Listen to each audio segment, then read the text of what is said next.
savait pas si au final qui allait gagner, mais on savait qu'il y avait quelque chose qui se passait.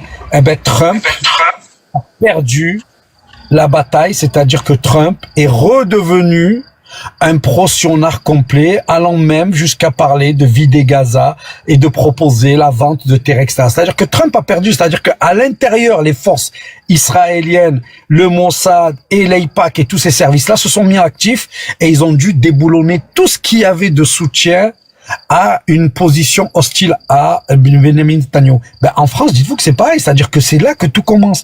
À partir de maintenant, vous allez avoir des forces exceptionnelles qui vont se déchaîner contre Macron, et vous allez voir, par exemple, dans les manifestations en France, vous allez pouvoir voir peut-être un bordel monstre. Pourquoi? Parce que c'est exactement ce que voudrait Netanyahou, etc.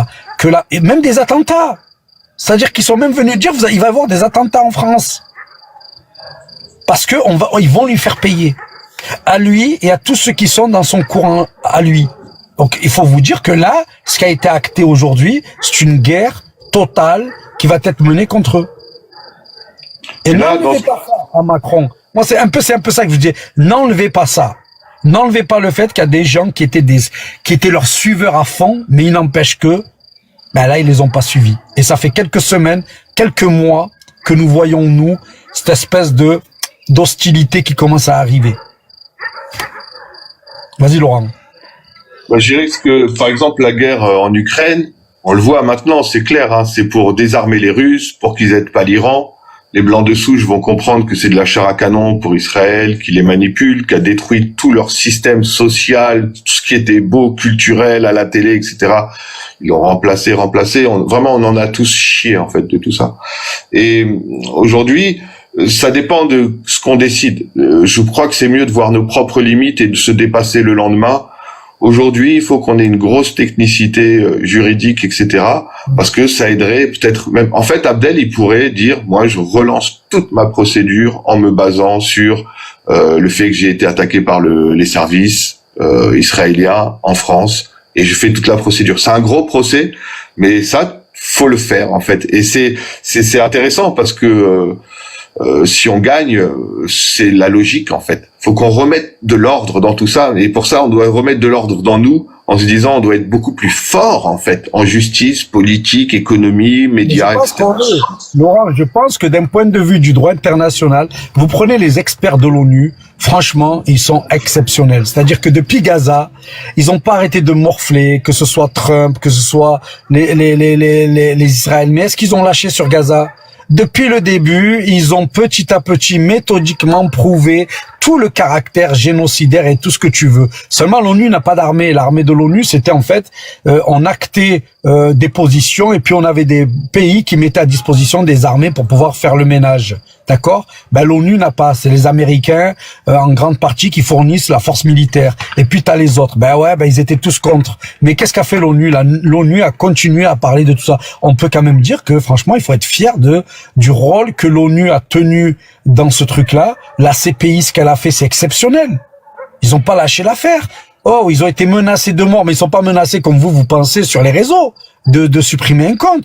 C'est leur vie qui est menacée, leurs enfants, leur famille. Moi, des fois, je vais dans des lives, ils jettent tout le monde en pâture, comme si de rien ne se passe. Mais oh, les gars, on a affaire à des mastodons. On a affaire à des gens qui vous liquident, à des gens qui font de la corruption partout. C'est dur d'exister dans un monde où tout est corrompu, où il n'y a pas de notion de justice. Où les gens sont assassinés. Même toi, tu aurais pu te faire... En fait, en vrai, le danger, il est immense. Ils auraient pu t'envoyer... À Ismaël, par exemple, il a eu déjà des gens, 7 tentatives de meurtre. Mais toi-même, tu vois, on a subi vraiment des violences de partout, tout le temps. Ils travaillent avec les mafias, sans problème. Ils font vraiment des dingueries. Et ce qui est intéressant aussi, c'est que soit, comme tu le dis, quoi, on est en train de gagner, le Sud global se réveille, il peut y avoir une inversion de polarité totale.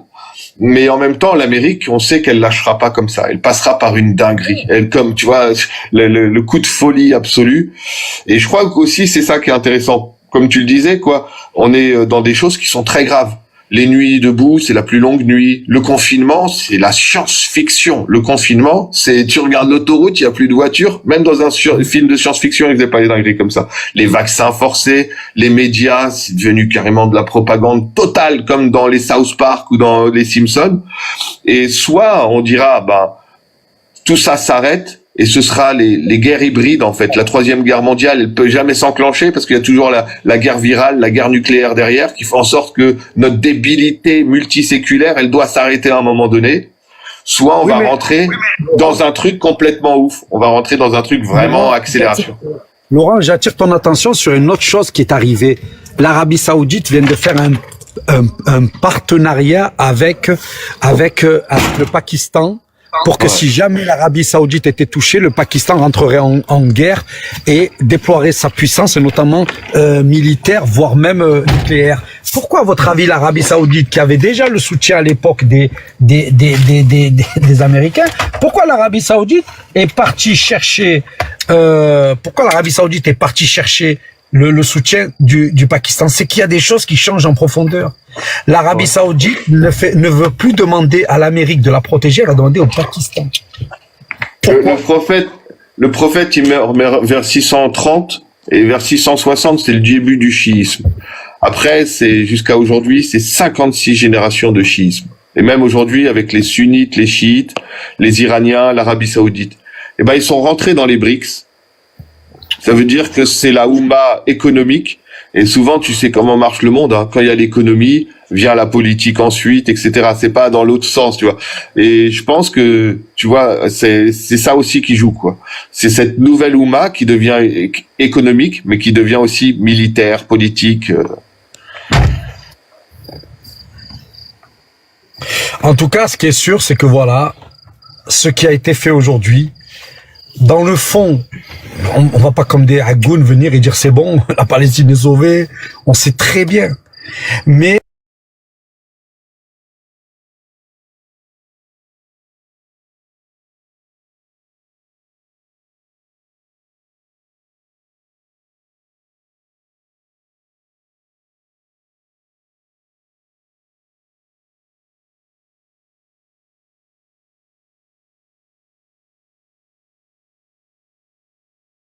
aujourd'hui, tu ne peux plus avoir quelqu'un qui vient te dire, mais vous êtes pas fou de comparer le nazisme.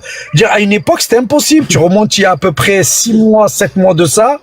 Dès que tu disais ce mot-là, tu te faisais taper, mais violemment. Aujourd'hui, c'est pas vrai. Aujourd'hui, tu peux arriver sur un plateau et dire que ce qu'ils font, c'est comme le nazisme. Je veux dire, ça passe crème. Je veux dire, plus personne ne peut te dire c'est pas vrai, c'est faux, c'est un mytho et tout. Eh ben, ça, c'est des petits pas qu'on grappille. Et pour tous les gens qui sont dans le droit et dans tous ces trucs-là, ce qui s'est passé ce soir va les aider. Pour tous ceux qui sont comme nous dans l'observation de ce que c'est que la réelle politique, ça va pas changer la donne. C'est-à-dire que la reconnaissance d'un État palestinien ne va pas empêcher demain des bombardements sur Gaza. Mais nous, on s'inscrit dans l'observation, le commentaire, etc. Mais tous ceux qui sont dans la technicité, par exemple, de tout ce qui est le droit international, eh ben, moi, je tiens à dire aux gens que ce qu'a fait l'ONU sur Gaza est exceptionnel. Ce qu'a fait la CPI sur Gaza est exceptionnel. Voilà. Ils ont sorti témoignages à l'appui, rapport technique à l'appui, ils ont sorti tout ce qui permet aujourd'hui à Israël de ne pas dire que c'est faux. C'est-à-dire que tout ce que Israël va avancer sur l'espace public en disant que c'est pas faux, c'est pas un nettoyage ethnique, c'est faux. Qu'ils font que se défendre, c'est faux. Que si c'est faux. C'est-à-dire que grâce à ça, Haaretz a fait la même chose. Haaretz a démonté tout le 7 octobre. Haaretz a fait un superbe article qui a démontré que les soldats israéliens ont tiré dans les kibboutz, que tout ce travail-là, c'est lui qui est bien. Et ça n'a pas empêché Israël de faire ce massacre. Mais ça nous a donné à nous les armes pour pouvoir expliquer devant n'importe lequel de ces sionistes ou de ces suppos en quoi c'était des menteurs et c'était des inhumains, tu vois. Et ce soir, ce qui est acté, c'est ça. C'est que même la France, l'Espagne et tous ces pays-là, tout le monde a acté, parce qu'en vérité, c'est ça qu'ils ont acté. Je pense, Monké, au final. Au final, ce qu'ils ont acté, c'est que ton génocide, on n'en peut plus. Oui. Voilà. Ah, mais Ça va rien je dis changer oui. à la cause palestinienne. Mais ton génocide, on n'en peut plus, on suit plus. C'est Eh ben exactement ça, vous allez voir qu'il y a des gens qui sont malins, qui sont habiles. Il y a des gens qui vont utiliser ça. Et vous savez, l'Afrique du Sud, elle s'est pas libérée en une semaine. Hein. Ça a duré des années. La reconnaissance, par exemple, du génocide arménien, ça a duré des années, des décennies. Donc, tout ce travail qui est fait là, Israël, pour l'instant, elle a les cartes en main, mais Mounke et moi, on sera d'accord pour dire que dans 20-30 ans, vous aurez des tribunaux qui vont les juger. Alors évidemment, on dira qu'on s'en fout dans 20-30 ans. Mais vous aurez aussi des gens qui iront les traquer comme les Sions vont traquer les nazis. Vous aurez des gens, parce qu'il y en a encore qui seront vivants, et dans le symbole et dans la rhétorique symbolique, c'est important. Donc il faut avoir ces deux niveaux de compréhension. En géopolitique, terre à terre, ça va même accentuer. C'est-à-dire que demain, vous allez avoir en Cisjordanie, etc., des colonies qui vont s'y mettre. C'est acté. Mais c'est justement parce qu'on a reconnu et parce que ces gens-là sont des haineux qui vont faire ça. Mais dans le fond du fond, toutes ces colonies, comme tout ce qui est fait, va devenir une base juridique supplémentaire sur lequel des gens pourront venir maintenant au nom de la France, qui reconnaît un État, elle pourra venir dire au nom de cet État que vous avez reconnu, eh ben, eux ne sont pas sur leur territoire, eux ne sont pas dans leur légitimité. Et puis, ben oui, le mouvement sioniste est fort, donc pour l'instant, ils feront comme, mais viendra un jour où j'espère que ce mouvement sioniste ne sera pas aussi fort. Et qu'il y a des gens qui feront comme Hitler. Hitler était hyper puissant. C'était un des pays le plus puissants au monde. Mais il n'empêche que, petit à petit, il y a des pays qui lui ont tourné le dos. Et petit à petit, ils lui ont fait la guerre. Et à la fin, il a perdu. Donc, il faut pas désespérer non plus, parce qu'on ne connaît pas l'avenir, que Israël subisse aussi de profonds revers, notamment de la part des Arabes et d'autres pays, qui quand même, je sais pas je disais, est-ce que tu as vu l'accord qui a été fait entre l'Arabie Saoudite et le Pakistan? Ah bah oui, bien sûr. Le fait que l'Arabie Saoudite n'achète plus en pétrodollars tout, on va quand même vers un monde qui petit à petit change un petit peu il est plus si tu veux hégémonique, américaine totale, sioniste totale. Il y a quand même d'autres forces, à mon avis. Il y a aussi Ouais. vas-y Hassan, excuse-moi. Non, vas-y Laurent, au contraire, vas-y Laurent. Dans cette multipolarité, la France, elle est de moins en moins estimée par l'Amérique. En fait, elle l'était pas trop déjà à la base, elle se soumettait, mais là, elle est carrément agressée par l'Amérique. Et on sait qu'en France, il y a une élite globale, quoi, et puis il y a une élite pro-sioniste qui est aidée par le capital américain, Londres et Israël, et donc ils sont très performants, et ils arrivent à gagner tout le temps. Ils ont de l'extrême droite, la droite, le centre, même pour vous, même la LFI, enfin, ils ont vraiment tout un éventail de puissance. Et aujourd'hui, il y a quand même l'élite globale qui dit, mais attendez, on est en train quand même de perdre contre l'Amérique. Attendez, on va devoir rentrer en guerre contre les Russes pour les désarmer, pour qu'ils aident pas l'Iran. Ils ont compris, tu vois. L'élite, elle sait que attaquer l'Amérique, c'est une folie. Si je dis on attaque l'Amérique, ils disent t'es fou.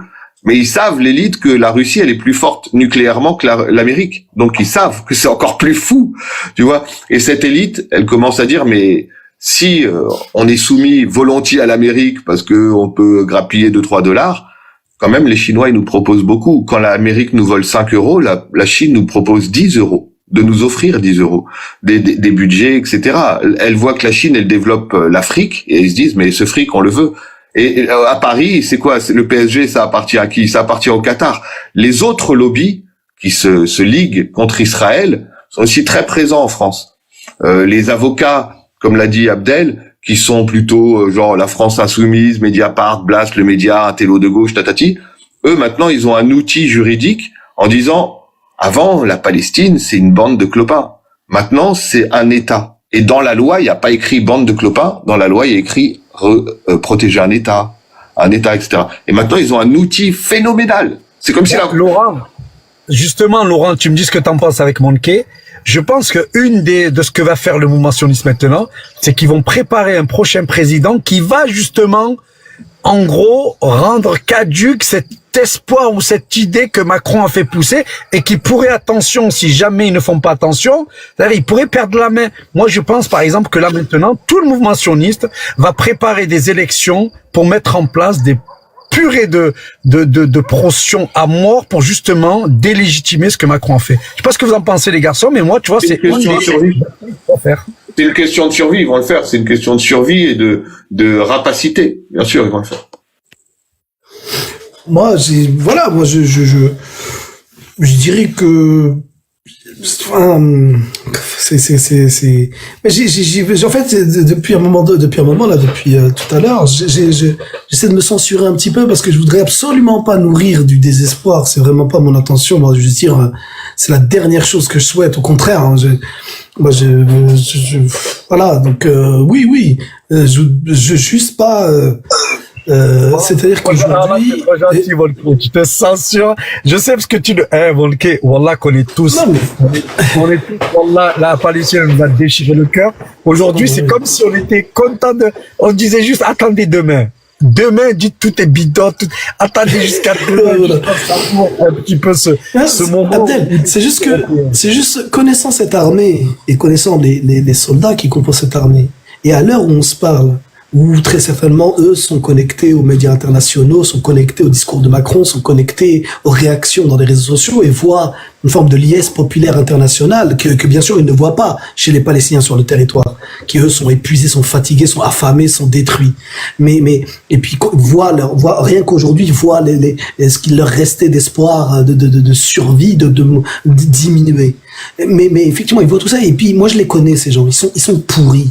Et la frustration que va générer en eux cette liesse populaire qu'ils voient sur les réseaux et sur Internet va leur donner envie d'en bousiller encore plus, d'en buter encore plus. Je n'ai pas envie d'être, ne serait-ce qu'un petit peu, la cause par une forme de... Tu comprends, c'est juste ça. Tu sais, c'est un peu, quelque part, le sentiment qu'ont eu beaucoup, tu sais, les quelques heures après le 7 octobre, où on a eu le sentiment que ben voilà, les Palestiniens ils se sont vengés quoi. Sauf que voilà, c'était pour ceux qui étaient plus lucides le top départ de ce qu'on a connu jusqu'aujourd'hui. C'est juste ça. Voilà, rester dans une forme de l'urgence, celle que pour laquelle toi tu t'es engagé, Abdel, à des niveaux sur TikTok que personne n'a jamais atteint. Et si on prend ton passé, et c'est difficile d'avoir quelqu'un qui se soit autant engagé pour la Palestine que toi. Mais tu vois, c'est grâce aux images qui nous parviennent, j'allais dire presque. Et compte tenu du niveau de gravité, de l'urgence et de la menace qui plane chaque seconde sur les Palestiniens, j'estime que aujourd'hui on est obligé d'être solidaire avec les Palestiniens dans un mode, j'allais dire, qui prenne en compte jusque là. C'est-à-dire jusque se dire, ces fous alliés avec des AR-15, des M16 au bras, tu sais, surchargés de munitions, vont ce soir juste pour dégager cette frustration et juste pour genre envoyer des images sur les vous savez sur les Instagram, vous savez, débloqués sur les comment on appelle, Telegram, vous savez, les vidéos là d'atrocité. Et moi, c'est déjà rien que ça me freine beaucoup. Et la deuxième chose, c'est juste que j'ai été, ouais. Je pense que t'as raison. Il faut s'attendre. Déjà, ce qu'il a dit en Cisjordanie, il lui a dit, si jamais tu reconnais, nous allons partir là-bas. Donc, on sait très bien que ça va se faire. Mais, imaginons qu'ils le reconnaissent pas. Est-ce que franchement, est-ce que ça aurait garanti qu'ils n'aillent pas en Cisjordanie? On sait qu'ils vont y aller quand même. On va y aller quand même, bien sûr. Le peuple palestinien, comme tu dis, que tu le fasses ou que tu le fasses pas, de toute façon, ils subiront cette injustice encore, malheureusement. Mais aujourd'hui, tu vois, tous les sionistes là, tu sais, les Sarkozy, le fils, tous ceux qui allaient dire les Palestiniens, c'est rien, c'est de la merde, etc. Quelque part, ils sont tous en PLS aujourd'hui, parce que tu vois, comme je te disais, que ce soit Sarah, tu sais, l'avocate, je les ai tous vus aller attaquer Macron. Tous. Je les ai tous vus aller dénigrer le fait de reconnaître un État. Et je pense, je te pose la question, est-ce que le fait que eux, ils soient tellement hostiles à ça, est-ce que ça voudrait dire finalement que ce n'est rien? Donc ça veut dire qu'il y a une valeur hautement symbolique et même juridique que nous, peut-être, on perçoit pas, parce que eux, ils sont 22 contre ça. Alors c'est juste Abdel, là-dessus rapidement. C'est juste qu'en effet, on a la question des Sayanim, hein, donc des élites pro-sionistes formés directement par Israël ou formés de manière détournée par j'allais dire par le cursus assez élitiste de français qui conçoit dont le cursus est conçu, si vous voulez, avec une base qui est une forme d'association, j'allais dire, aux projectionnistes. Faut le reconnaître, hein, pour les grandes écoles, les grands circuits. Et évidemment que toute cette élite, donc, qui est aujourd'hui à la télé, dans les journaux, partout, eh bien, évidemment que tous ces gens sont des agents en France, pour parler que de la France, dont tout le travail consiste à œuvrer dans le sens du sionisme. Et donc, quand aujourd'hui il y a une position française qui veut affirmer qu'elle soutient, qu'elle reconnaît la Palestine, évidemment qu'ils sont vent debout contre ça, parce que c'est leur obligation. Ils peuvent pas faire autrement, déjà, premièrement. Deuxièmement, c'est aussi parce ils seront jugés sur le résultat, qui est donc un résultat négatif pour eux, puisque l'État a quand même reconnu, malgré leur présence, l'État palestinien. Et de ce point de vue, il y a une forme d'échec. Il y a une forme d'échec qui est l'échec, j'allais dire, consubstantiel à tout projet maximaliste. Tous les projets maximalistes. Si tu veux, c'est un échec presque naturel. C'est-à-dire que tu ne peux pas aller trop loin de toute façon. Ils ont été tellement loin. Ils ont été tellement loin que les échecs qu'ils sont en train de connaître, je fais partie en tout cas de ceux qui pensent que les échecs qu'ils sont en train de connaître sont moins le fait de véritables victoires pour nous que de ce qui est la suite, ou en tout cas la conséquence naturelle de l'excès. C'est-à-dire qu'à un moment donné, ça s'arrête, ça se replie. Et moi, je crois que c'est à ça qu'on assiste, plus qu'à des victoires. C'est tout ce que je dis, hein, mais peut-être que je me trompe. N'oublie pas une chose, c'est que moi, j'essaye de politiser les musulmans sur la LFI. Parce que dans ce que tu as dit, quel est leur moyen de reprendre la main, changer le président? Et on voit, ils vont très loin. C'est Bardella, Meir Habib. C'est Marion Maréchal Le Pen, Zemmour.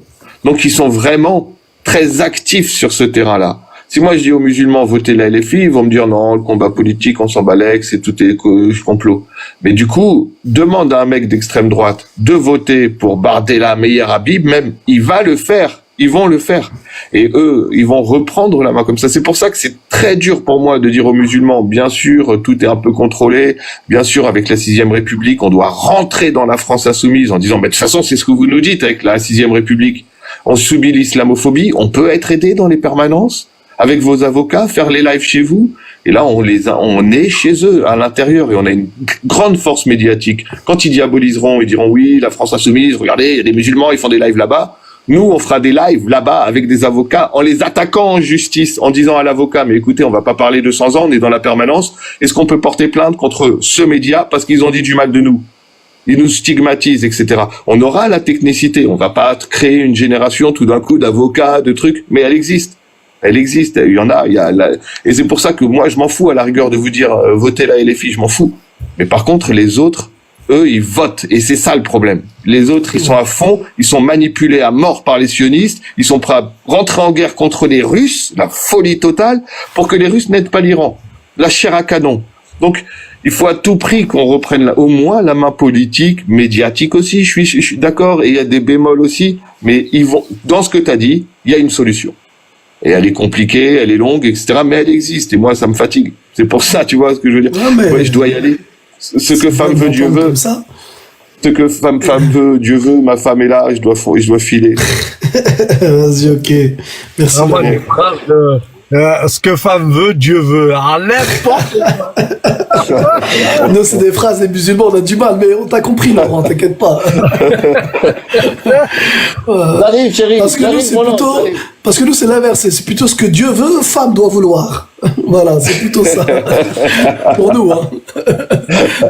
Il paraît que Dieu se soumet à ma femme, mais bon, ça, c'est pas sûr non plus. Ah ouais, ça, c'est encore moins sûr. Encore pire. L'inverse. Vas-y, ça va, vire-le, je le vire. Non, je le vire, allez, hop. Dieu se soumet à ta femme.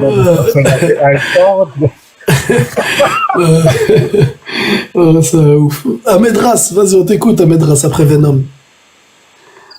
Faut enlever le micro, hein, Ahmed-Ras. Ah, il est pas là, bon. Venom, vas-y, Khoya. Ahmed Rassur demande si tu veux monter.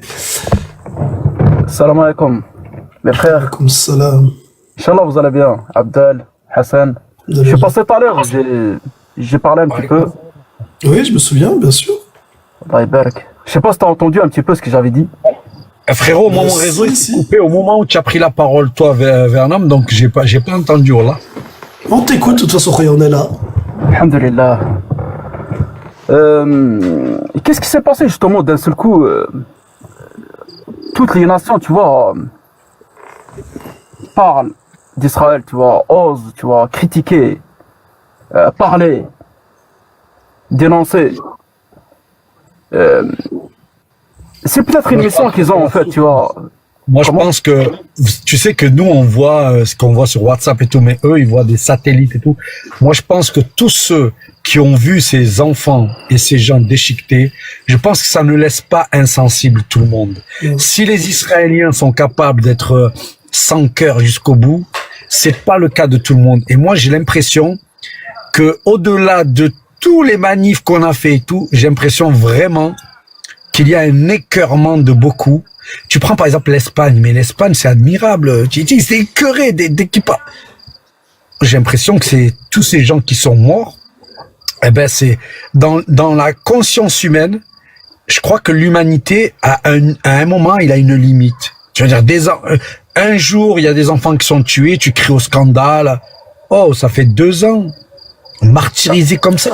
Moi je pense que même eux, pas les sions, mais je pense que les politiques français, en vérité, ils seraient incapables de soutenir la souffrance du peuple palestinien. C'est parce qu'ils l'évitent, parce que Zama, il la regarde pas.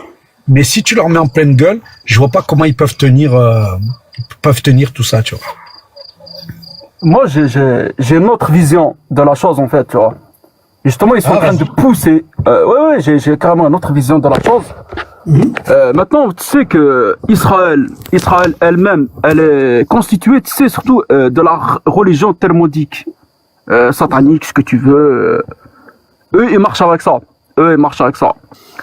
Aujourd'hui, il est venu le temps, tu vois. Ils disent que les nations, quand les autres nations vous tourneront le dos, là, vous reviendrez vers Dieu. Et là, Mashiach sortira. Voilà. Et en plus, ça c'est intéressant ce que tu dis. Je l'avais dit tout à l'heure, plus tôt. Hein. C'est-à-dire qu'il y a la vision eschatologique qui est très importante, surtout chez les Netanyahou et autour de lui, qui en plus, au moment de Rosh Hashanah, c'est-à-dire il y a le nouvel an juif là, actuellement, et en même temps, il y a cette prophétie très talmudique, très, j'allais dire, très sioniste, de le monde entier se retournera contre eux. Donc c'est pour ça que à la base, vous savez que le calendrier pour ce rendez-vous, il était avant. Et ils ont décalé le calendrier. Donc c'est pour ça, c'est très bien que tu apportes aussi cette dimension-là, et je te laisse continuer, Venom. Non, merci beaucoup, parce que justement, toi aussi, t'en as parlé tout à l'heure, t'as dit, alors, c'est le bon moment que Mashiach sorte, tu vois. T'as parlé justement de ça. Justement, eux, là, ils sont en train de pousser à ça, justement, c'est ça qui est incroyable. Quand toutes les nations, qui veut dire nations, d'accord, les autres pays, les nations, les continents et tout, nations qui veut dire aussi goïm, tu sais, bref, esclaves et tout, tout ce qui sont pas comme eux. Vous retournerez le dos. Là, vous serez obligés de retourner vers Dieu. Quand vous retournez vers Dieu, donc, croire plus, leur foi va augmenter. Ils vont tomber dans l'extrémisme. C'est l'extrémisme sans égal, tu vois. J'en ai dit tout à l'heure, Monkey, tu te rappelles avant quand j'allais dans ton live, je te disais, c'est à peu près la mentalité, tu sais, du Joker. Moi, Wallah, pour moi, c'est la même mentalité, tu sais, que le Joker dans Gotham avec Batman. Le Joker en train de rigoler, en train de faire des trucs de dingue. Normal, ça y est, il est dans son délire, le mec. Tu vois. Ça y est, maintenant, en fait, ils vont dans... Comment te dire, ils vont appliquer, ça y est, c'est fini. Le Talmud, en fait, il va être applicable, là, ça y est, c'est fini. Et quand à l'heure, Abdel, t'as parlé justement de l'Arabie Saoudite qui commence à s'approcher, justement, du Pakistan. Moi, ça me fait penser, tu sais, le royaume, pas le Khazar, Khorasan, les montagnes Pashtun. Ils voudront les faire bouger, ils vont les faire bouger. Et si Khorasan bouge, ça y est, c'est terminé, mes frères. C'est fini. C'est juste ça. Et aussi, tu vois, condamner. Tiens, c'est important ça. Condamner les goïms. Condamner ces êtres sans âme, bref, qui sommes nous, bien sûr, tu vois. Les condamner. Juger, les condamner. Condamner comment? Condamner à des pires choses. Atrocités. Maintenant, dites-vous que l'Italie, il y a un ministre, il a parlé, il a dit, il est même possible, envisageable d'envoyer l'armée là-bas à Israël. L'Espagne, elle a parlé, la France, elle parle, Van der Leyen aussi, elle a parlé, les US, ça parle. En fait, ça y est, c'est comme ça, en fait, tu vois, les Sions, ils ont pris leur acquis sur le monde actuel. Le monde leur appartient, hein, que vous le voyez ou pas, mes frères. On peut chanter ce que vous voulez, vous pouvez sortir ce que vous voulez, des romans et tout, vous pouvez parler. Il n'y a pas de souci. Le monde leur appartient. Le monde leur appartient. Et qu'est-ce qui se passe? En fait, ils vont le sacrifier. Voilà, ils vont le sacrifier. Ils vont sacrifier tout. On va servir de poudre à canon. Comme il a dit, il y a un frère qui est passé tout à l'heure. Je crois que c'est le faucon noir ou la chute du faucon. La chute du faucon, je crois. Exactement. Lui, il a dit, on va servir de chair à canon et de poudre noire. Moi, je pense que c'est ça. C'est ce qui va arriver. Des attentats, oui, guerre civile, oui. Tu te rappelles, mon kiki, quand je t'en parlais de ça, tu me dis, ouais, tu dis n'importe quoi un petit peu, tu supposes et tout, mais voilà. Tu te rappelles ou tu te rappelles pas? Quand je te dis que le monde va aller dans le pire du chez pire. Il y avait un moment, tu vois, je t'en parlais de ça, je te dis que le monde va aller, tu vois, justement, je te dis par rapport à mon pseudo Dark Side, c'est le côté noir, ça y est, c'est dans les abysses, mon frère. Wallah, les trucs inimaginables, subhanallah, l'azim, tu vas les voir aujourd'hui. Qu'Allah nous aide, la ilaha illallah, Muhammad Rasulullah, c'est très dur. C'est très très dur. Ouais, non, t'as dit beaucoup de choses intéressantes. Moi, voilà, c'est vrai que j'ai pas une vision qui est très très très optimiste de l'avenir. Sans que ça veuille dire qu'on ne puisse pas vivre, surtout quand on est musulman, de façon très positive. Même les épreuves et même les pires malheurs, on se doit de les accueillir avec le comportement, l'attitude, de la satisfaction du décret d'Allah. Ça, c'est toujours nous, en tant que musulmans, sur ça, on a une boussole et on a un comportement à avoir face aux épreuves et même les pires qui soient. Une fois qu'on a dit tout ça, une fois qu'on a bien affirmé ça, c'est très important.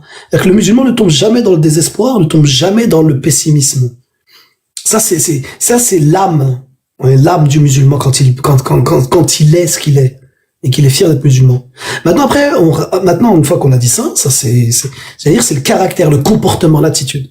Maintenant après, il y a des dimensions qui sont pour moi des dimensions qu'on peut mettre au même niveau, voire des dimensions inférieures, qui sont par exemple le terrain de l'analyse, la réflexion, de la pensée, de la méditation. Et puis on pense des questions comme ça, politiques, géopolitiques. Et là, bon, on pose, si vous voulez, des diagnostics qui ont des bases tout à fait, j'allais dire, théoriques solides, mais qui se construisent aussi sur une part de spéculation. Et il faut l'accepter. Je veux dire, c'est une opinion, c'est un avis qu'on souhaite le plus circonstancié possible, le plus qualitativement, j'allais dire, construit possible. Et voilà, c'est tout. Je veux dire, je crois que et surtout sur les réseaux sociaux, je crois qu'on tombe dans un travers qui est en fait on est dans ce monde, vous savez, un peu du pari sportif. Et en réalité, on a appliqué, parce qu'en fait, c'est le monde actuel, c'est le monde de la finance, c'est le monde de la finance, par exemple, globalement. C'est quoi? C'est un ensemble de pecnos qui se rejoignent dans les bourses, dans les traders, et qui parient sur l'échec, sur la chute, sur le succès, sur la revente, sur la fusion, sur l'acquisition, sur la cession, sur etc. Bon, voilà, et qui, plus ils parient bien, à la baisse ou à la hausse, plus ils gagnent. Hein, c'est ça, la spéculation.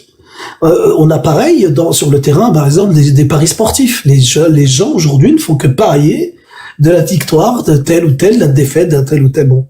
Puis en réalité, on est dans cette époque-là. On est dans l'époque de la spéculation. Ils en parlent actuellement. Ils en parlent de l'activité solaire qui a atteint un pic, avec des explosions solaires qui vont irradier, je veux dire, jusqu'à l'atmosphère de notre Terre, et donc avec des conséquences potentielles déjà sur les satellites, sur tout ce qui est envoyé sur ce qu'on appelle l'exo-atmosphère, et même potentiellement jusqu'à jusqu'au circuit électronique de notre voilà ici là de chez nous. Tout ça ils en parlent, c'est sûr. Mais bien bon, sûr, moi là où je veux, vas-y. Oui, mais juste pour un truc, pour en revenir, personne ne connaît l'avenir, le futur, sauf Allah Azza wa Jal. D'accord, les prophètes, ils sont venus auparavant, ils nous ont dit, voilà, il va y avoir des choses avec des hadiths. Même tous les prophètes, il n'y a pas un seul prophète qui n'a pas laissé une trace. Il a dit, voilà, faites attention, surtout le moment du dégel, Depuis Adam alayhi salam jusqu'à Mohammed sallallahu alayhi wa sallam, ils ont tous prévenu.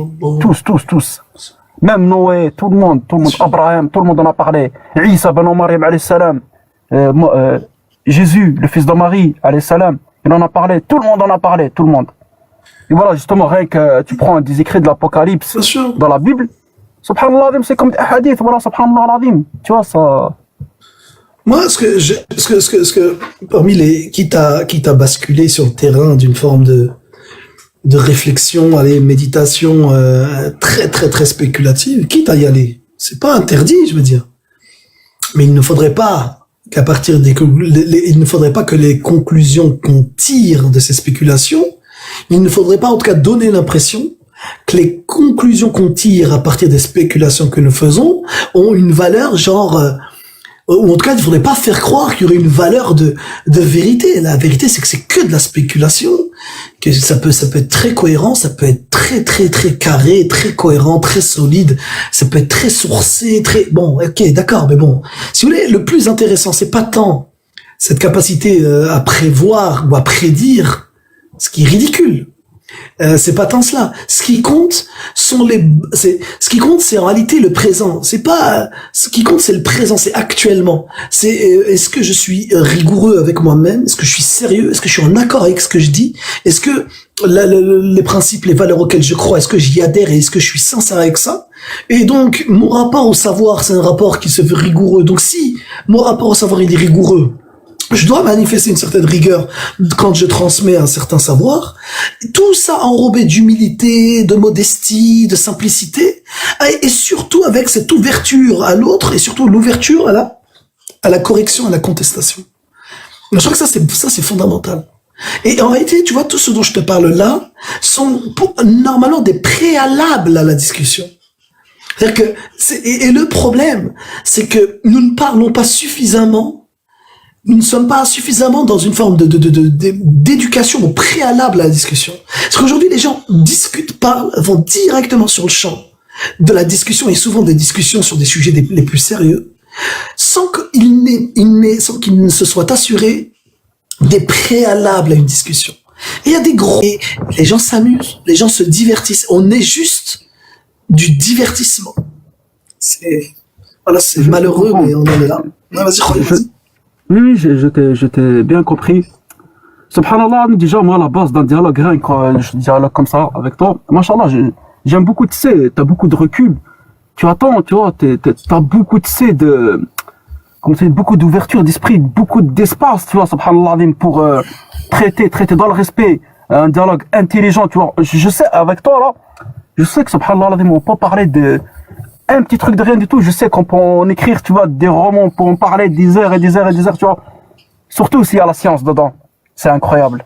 Subhanallah al-Azim. C'est ça qui est beau, qui est bon. C'est ce qu'on appelle les littéralismes. C'est-à-dire que c'est, en tout cas. Alhamdulillah. Et justement, en fait,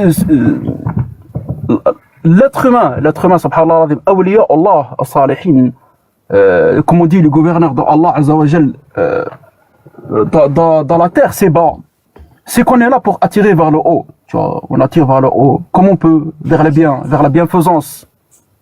Tu sais bien, par le physique, par la bouche, ou alors, voilà, avec un dua. Alhamdulillah, Rabbil Alamin, on est là pour ça, justement. Tu sais, si on en parle un petit peu, c'est pour éveiller, réveiller des esprits qui dorment, notre communauté, des gens, de l'humanité, toute personne qui peut nous comprendre. Mais tu sais quoi, moi, d'ici là, de TikTok, là, comme ça, je tiens à faire appel à la communauté juive, sioniste, kabbaliste, satanique. Ils disent que ce sont les élus. Écoute bien, ils disent que c'est les élus de l'humanité. On en veut bien, il n'y a pas de souci. Vous êtes des personnes super intelligentes et tout, il n'y a pas de souci. Pourquoi ne pas tirer l'humanité vers le haut? Style s'occuper bien de l'humanité, parce que justement, ils sont... C'est ce qu'ils disent, c'est ce qu'ils croient, Khoya Venom. Crois-tu qu'ils disent autre chose que ce que le Coran, le Karim, nous enseigne et nous renseigne de ce que sont toutes ces entités qui disent, mais nous ne sommes pas les corrupteurs, plutôt sommes-nous les réformateurs. Eux, ils sont convaincus d'être des réformateurs. Eux, ils sont convaincus d'ailleurs même cette notion d'élection. Dans Surat Al-Baqarah, Allah SWT, il nous confirme que Allah, il les a élus, il les a choisis parmi. Mais le problème, c'est eux, c'est qu'ils ont universalisé leur élection, comme si cela ne concernait qu'eux, et comme si cela ne leur imposait pas, justement, ne leur imposait pas un comportement, une attitude, et surtout, une reconnaissance à l'endroit d'Allah. Or, nous avons ici affaire à un peuple le plus rebelle qui soit, le plus rétif au commandement d'Allah qui soit. Raison pour laquelle jusqu'aujourd'hui, c'est un peuple qui est en exil et qui est contraint à l'exil. L'exil, c'est une punition spirituelle. C'est une punition spirituelle. Et si aujourd'hui, cette diaspora est encore très présente partout ailleurs dans le monde et pas chez eux, et si aujourd'hui, justement, ils disent ne pas avoir eu de chez eux et qu'ils les ont obligés au mépris et de la Torah et du droit international de créer l'ONU, de créer Israël grâce à l'ONU, c'est précisément parce que Allah leur a enlevé le droit d'avoir une terre sur laquelle s'établir. Et il y a mais c'est parce que ce peuple-là, c'est un peuple qu'Allah a largement, Allah, il a gratifié ce peuple des plus grands bienfaits qu'un peuple puisse bénéficier d'Allah et directement d'Allah subhanahu wa ta'ala. Or, en tout et pour toute réponse qu'ils ont eue à la grâce d'Allah subhanahu wa ta'ala sur eux, ça a été quoi? La rébellion. La rébellion. Non, je suis pas d'accord. Non, je suis pas d'accord. Non. Et puis quand Allah lui dit, faites comme si, ils disent, mais attendez, est-ce qu'on ferait pas comme ça? Et Allah leur dit, bah alors ok, mais alors faites comme si, alors, est-ce qu'on ferait pas aussi comme ça? Et quand Moussa alayhi salam vient vers lui, vient vers eux, ah mais tu crois que t'es sûr que c'est une vache qui a cet âge-là, cette couleur-là, tu comprends? Toujours à chercher le moyen de fuir la soumission à Allah subhanahu wa ta'ala. Et tu sais, moi, on le dit sur une base coranique, islamique, et on le dit aussi sur une base, alors même que leurs textes sont déviés, dérivés, détournés, même sur la base de leurs textes détournés, tellement ce peuple est touché et caractérisé par ce côté rebelle et rétif, eh bien, même détourné, même des textes falsifiés, ils n'ont même pas réussi à enlever ce qui ressort évidemment quand vous lisez l'Ancien Testament ou la Bible hébraïque, à savoir que Dieu est en colère contre ce peuple. Vas-y, Khoya Venom. Oui, subhanallah, tu vois, tu parlais, en fait, tu m'as reflété directement l'image, tu sais, de l'arrogance d'Iblis lui-même, tu vois, subhanallah, qui habite ce peuple-là. Subhanallah, c'est l'arrogance elle-même, tu vois, qui ramènera la perte. Mais pas que eux, c'est toute l'humanité en fait, tu vois. Il va y avoir un prix énorme à payer, tu vois. Justement, ils sont à la tête de tout. C'est ça qui est important, qu'il faut savoir, qu'il faut essayer de, tu vois, qu'ils se mettent dans la tête des gens. Subhanallah al-Azim. On dirait que leur plan marche à merveille, subhanallah al-Azim.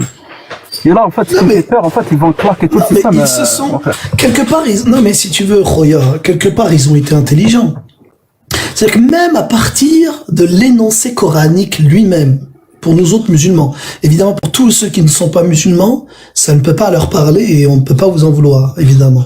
Mais pour ceux qui sont musulmans, Allah subhanahu wa ta'ala lui-même, en parlant de Iblis, na'latullah alayhi, qu'il soit maudit, un délai et un terme lui a aussi été fixé. Et en réalité, ce qui s'est passé, et pour beaucoup de peuples dans l'histoire, et celui-ci, selon moi, en fait partie, ils se sont associés à ce délai et à ce terme même du mal. C'est-à-dire qu'ils sont, entre autres peuples, ils sont associés à ce pourquoi à ce à quoi c'est attaché Iblis de réaliser sur terre. Et Iblis ne pouvait pas réaliser ce qu'il dit lui-même à Allah subhanahu wa ta'ala, à savoir qu'il va égarer l'ensemble, la quasi-intégralité de l'humanité, qu'ils n'adoreront pas le vrai Dieu, etc. Bref. Iblis a besoin il a besoin de trouver les créatures qui allaient réaliser ce projet avec eux. Et eux, de façon très subtile et d'ailleurs quand je veux dire c'est une vraie méthodologie dans ce peuple, mais qu'il faut pas généraliser, faut pas essentialiser, mais c'est une vraie méthodologie dans ce peuple. Par exemple, quand vous commencez à étudier plus en profondeur toute la dimension kabbalistique, talmudique, et même plus globalement ce qu'on appelle le gnosticisme. Le gnosticisme d'inspiration, j'allais dire, juive. Et c'est cet ésotérisme juif. Donc de textes juifs, d'inspiration de sources scripturaires juives. Ce dont vous allez vous rendre compte assez vite, c'est que vous avez ici une méthodologie qui emprunte et qui s'autorise pour Zama accéder à des stations élevées, tout ce qui est interdit par Allah subhanahu wa ta'ala. Tout vous voyez, le pire de la sorcellerie, le pire de la magie, le pire de pratiques spirituelles intenses, vous voyez, l'extase, atteindre l'état de transe, vous savez, tout ce que nous on condamne, par exemple, dans notre islam à nous, de ce soufisme égaré. Vous voyez, les derviches tourneurs, les turuq au sein desquels vous trouvez des pratiques ésotériques, occultes, qui sont excessifs, qui frisent et parfois qui sont complètement du polythéisme et des comportements de mouchrikin. Eh bien, eux, ils se l'autorisent et le fixent comme une voie à suivre, un des moyens, un des chemins qu'on peut emprunter pour atteindre et pour toucher les fameuses, tu sais, c'est le Ein Sof et les fameux Séphirot. Je crois que tu connais toutes ces dimensions-là. Et donc, pour atteindre le Ein Sof, il faut passer par des étapes que sont les Séphirot. Voyez, et tout ça, c'est comment dire, j'allais dire, pour eux, c'est ça la vraie religion. Voyez, c'est ça que je veux dire. Je sais pas si ça t'inspire quelque chose, mais voilà. Non, bien sûr, justement, ils appliquent leur monde dans la Kabbale, leur religion, justement, ils y tiennent, ils y croient. Tu sais, en plus, avec le monde des djinns, ça les aide fortement, c'est ça qui est incroyable, tu vois. Avec des sacrifices, avec des trucs dégueulasses, tu vois, ça les aide. En plus, c'est théurgie, ils ont des preuves. La théurgie, la joétie, la gematria, donc la numérologie, tout ce qui est vous savez, les sciences occultes de la main. Vous savez, les doigts, les lignes des mains, tout ça, ils se l'autorisent. Mais je vous assure, la convocation d'esprits maléfiques, la convocation d'esprits même pas forcément maléfiques, magiques, et tout un tas. Mais vraiment, écoutez, c'est simple. L'usage de drogue, l'usage de tout psychotrope pouvant permettre à l'esprit de débloquer, si tu veux, quelque part et de pouvoir. Et le problème, c'est que partout où ils pensent avoir atteint des stations qui leur permettent d'atteindre, soi-disant, le vrai Dieu, ce ne sont que des djinns puissants qu'ils arrivent à convoquer et souvent à instrumentaliser dans la fin, à des fins, aux fins qui sont les leurs. C'est quelque chose qu'on peut pas nier. Non, mais exactement, t'as bien raison. Et justement, en fait, il y a, subhanallah, l'azim, une science. Comme quoi la parole d'Allah est véridique, c'est la vérité, subhanallah, l'azim. Des gens qu'Allah a donné une science, ils arrivent à faire des captages avec des genoux. Le mec, il arrive à capter les djinns de la Kabbale, subhanallah l'azim. Il arrive à les faire parler. Après, je sais pas si c'est vrai ce qu'ils disent, mais ils disent que justement, le plan des Iblis, c'était lui, le maître des djinns. Lui, il est considéré le roi des djinns, tu vois. Ils disent que justement, eux, ils utilisent les soldats Sion, tu vois. Justement pour exterminer la race humaine au max, éclater la race humaine au maximum. Tu vois, la descendre plus bas que terre, il restera très très peu d'hommes. Et justement, les Jinnoun, ils ont dit que là, eux vont se manifester et là, ils vont se retourner contre eux. Justement pour les éradiquer Comme quoi ils savent, parce que tu sais que la terre, elle leur revient de droit. Parce que eux, ils étaient les premiers habitants sur cette terre. Ils nous considèrent comme les voleurs de cette terre. Je sais pas si t'arrives à me suivre un petit peu, mon frère, mon fils. Oui, je te suis, vas-y, je te suis, bien sûr. C'est le plan. C'est leur plan, ça, subhanallah. Ils le disent. Ils le disent, mais après, voilà, c'est pas beaucoup de monde, tu vois, qui osent en parler, qui osent dire ça, tu vois. Mais pourtant, c'est la vérité, subhanallah. Même eux, je suis sûr, ils seront choqués s'ils savaient, justement, qu'ils allaient être, justement, le pantin de Iblis. Ils allaient être les joueurs, tu vois, les petits, comme le baby-foot, subhanallah. Le GTA de Iblis. Je te jure. Bachir, on t'écoute, Roya, si tu veux réagir, n'hésite pas. Salam alaikum. Salam alaikum. Salam. En fait, j'entends des choses. Attends, je dois juste me déplacer. Attends, je vais juste vous laisser. Laissez-moi 15 secondes, si vous permettez. Ok, aucun problème, on a le temps, on est là, Roya. Juste un truc manqué tout à l'heure, tu disais, je voulais juste en revenir. Quand tu parlais justement sur la langue, tu sais, la langue, c'est des fois justement qui peut ramener justement dans des dialogues, justement un petit peu suprémacistes, nationalistes et tout. Subhanallah, ça m'a fait penser au prophète sallam quand il a dit que, il a dit une grande partie des hommes justement c'est la langue et leur sexe qui va les faire rentrer, justement surtout la langue, subhanallah azim. C'est comme la langue. La langue, tu sais, c'est comme le taureau. Laylat al-Isra wal-Mi'raj, la nuit de le voyage nocturne, quand il était avec Sayyidina Jibril alayhi salam, quand il a vu un taureau énervé sortir d'un trou d'aiguille. Après le taureau, là, il a fait demi-tour. Il a voulu re-rentrer dans ce trou d'aiguille. Le prophète sallam, il a dit, mais c'est quoi ça? Il a dit ça, c'est un homme. Sallam, il a dit ça, c'est un homme qui a dit une parole avec sa bouche. Après, il a pas pu,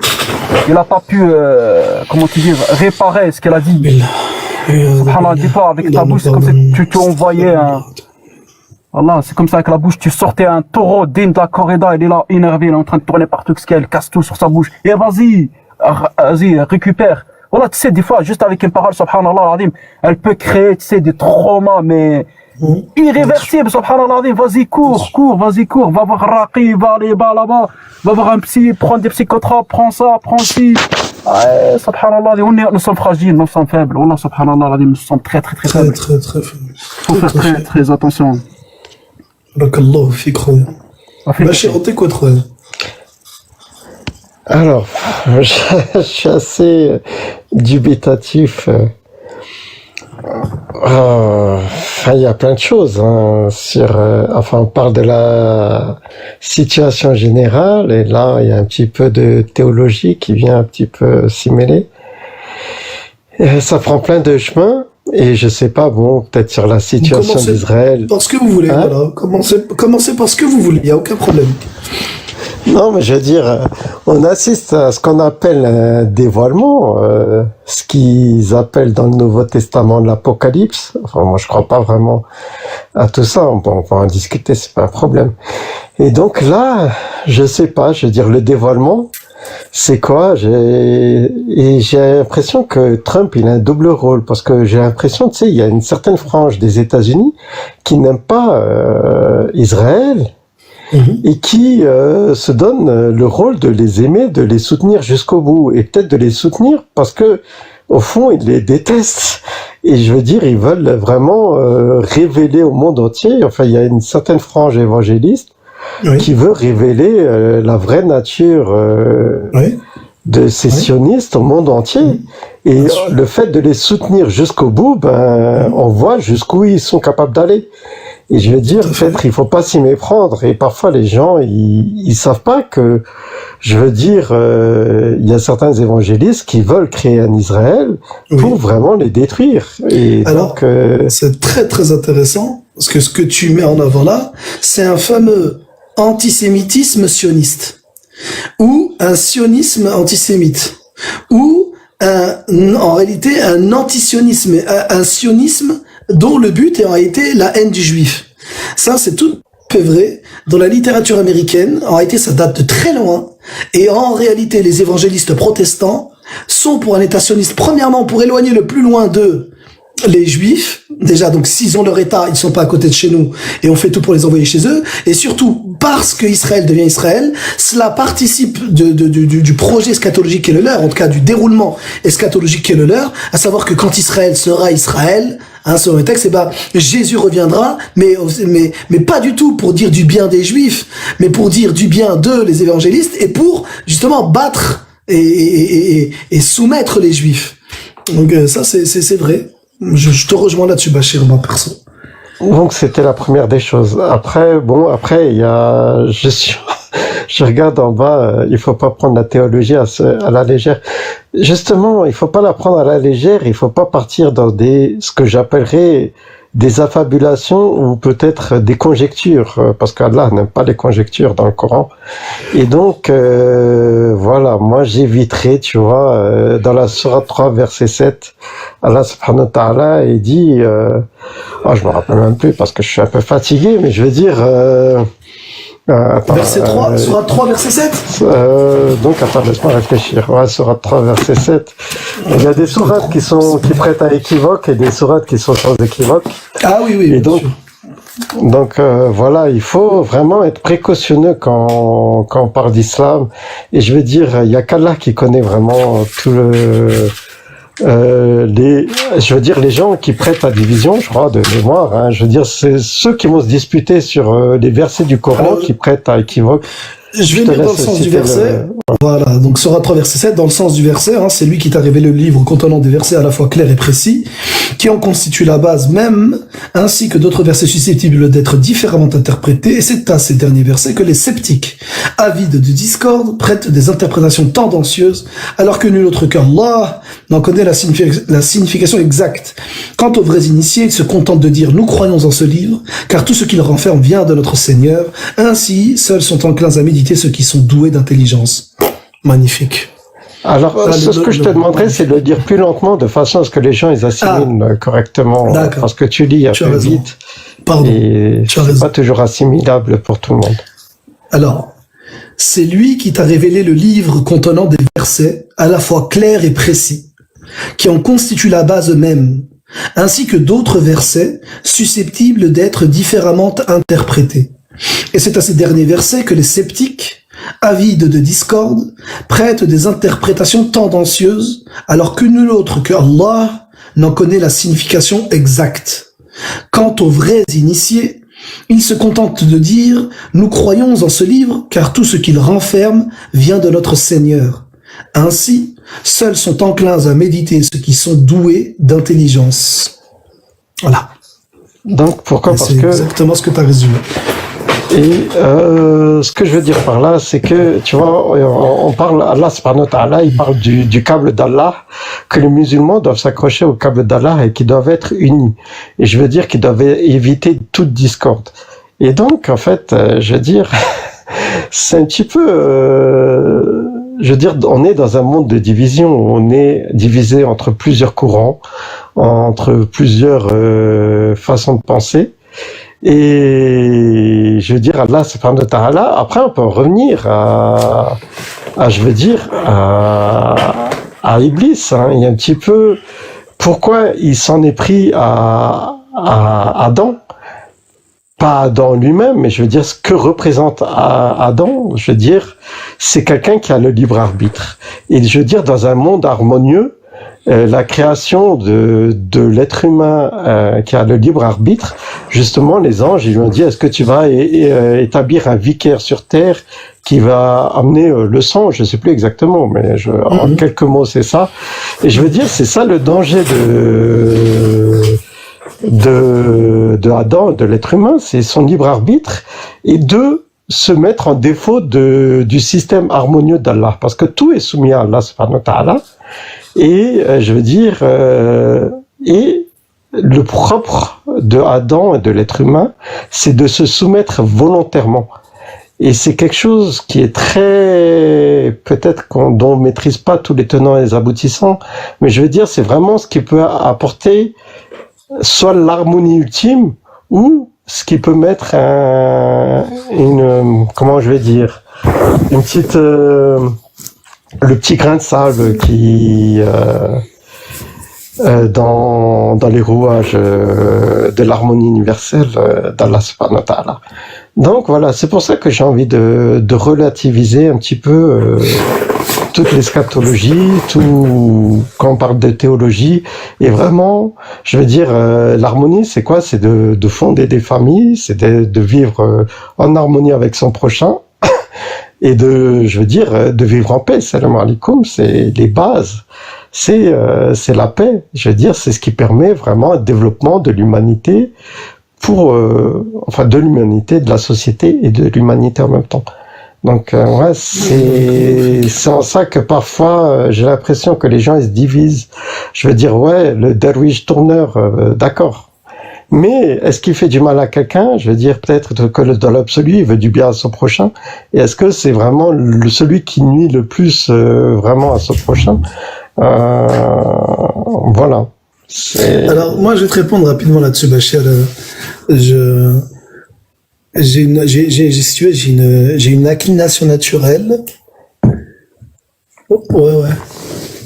J'ai une inclination naturelle vers, si tu veux, une forme d'ouverture d'esprit.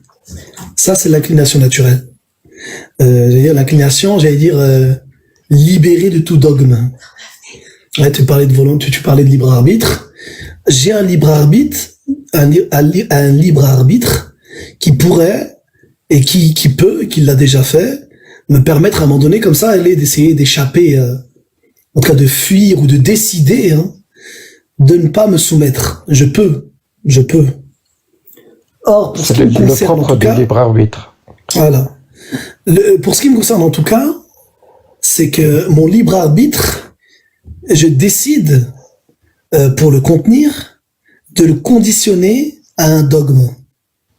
Je ne suis pas maître de la définition que je vais donner et des modalités d'action de